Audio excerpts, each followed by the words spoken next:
moms and dads, hope you guys had a wonderful introduction to Joshua last week. Just a recap of what we did. Joshua sent 2 men to spy on the city of Jericho, and they met Rahab, who helped them to escape.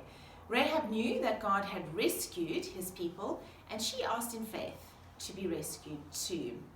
Now this week we're going to be looking at Joshua chapter 5 verse 13 to chapter 6 verse 27. So have a read of that before we get to Sunday. And as you read through that, won't you just note how God rescues and gives victory to those who trust and obey in him.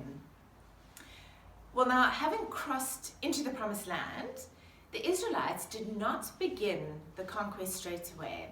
Instead, they reaffirmed their covenant with God by circumcising the whole nation and celebrating the Passover together. This was not simply a military campaign.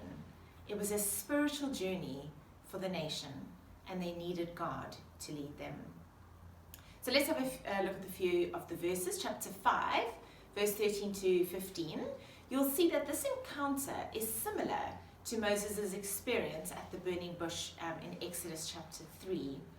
Joshua was told to move his sandals because he was in the presence of holiness.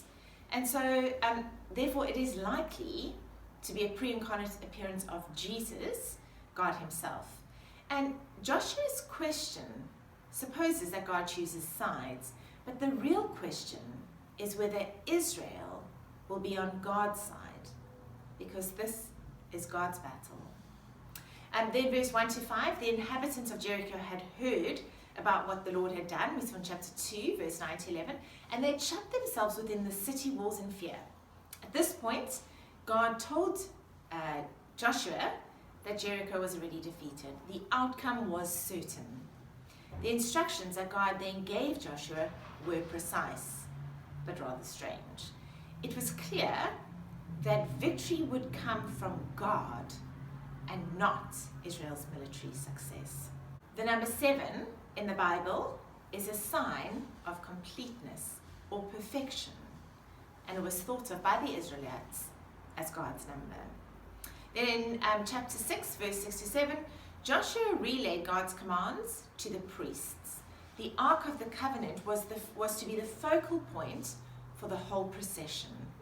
The Ark was a visual sign of God's presence with his people. He was leading them to victory. But the people still needed to act in faith and to obey every detail of his commands. Then in verse 8 to 14, the 6 days of silence and repetition would certainly have built tension within Jericho and excitement among the Israelites. The 7th day, however, would be very different. Then verse 15 to 21, this conquest demonstrates God's justice and holiness in punishing sin.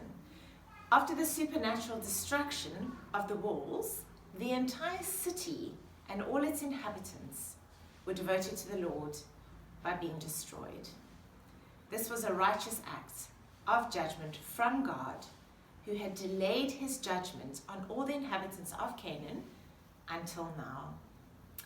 But it also purged the land of false religion.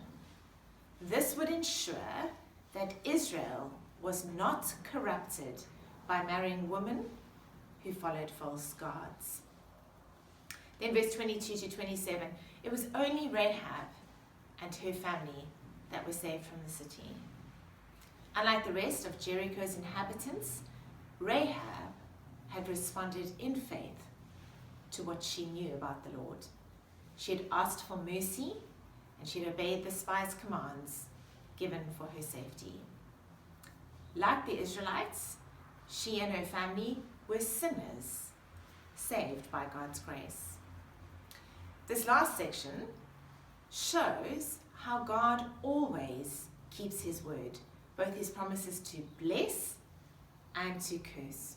Rahab was included in God's covenant people, even becoming an ancestor of Jesus. While in 1 Kings chapter 16 verse 34 records how Hiel rebuilt Jericho about 550 years later and lost 2 of his sons doing so.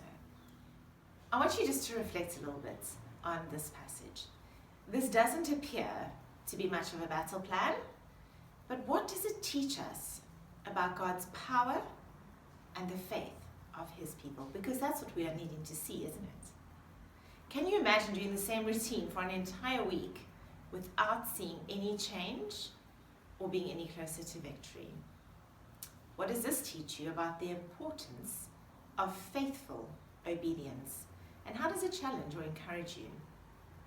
And lastly, will you give thanks to God that he is powerful and can be trusted to do what he has promised to do?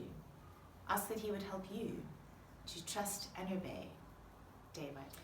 As you teach this lesson to your children on Sunday, I just want to give you something else to think through, because I'm not going to bring it up in the lesson on Sunday, but your children might ask you about it, and perhaps you are even struggling with it yourself as you look at the passage. It can be hard to reconcile the destruction of an entire city and all of its people with the truth that God is a God of love. However, we must always remember that God is not only a God of love, he is also holy and just. So while he does love, he cannot look on sin, and he must punish it, always and everywhere. We are not told that the people of Jericho were particularly sinful, but they were nevertheless sinners by nature, as we all are. They clearly knew what God had done in rescuing Israel from Egypt, yet they had not responded the way that Rahab had done in seeking God's mercy. It is also very important to note that this genocide command by God is very different from what we see in our periods of history, not least of all what's happening in the Middle East today.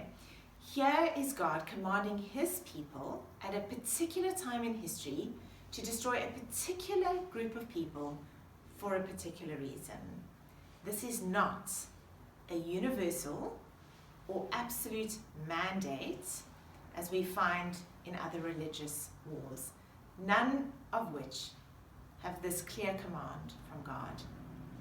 So in order to teach the holiness and justice of God, it is necessary to understand passages like this from the right perspective. We never want to traumatize children by describing details of violence in the Bible, but we can state simply and factually that God commanded the city and its people to be totally destroyed. Younger children will be surprisingly ready to accept this.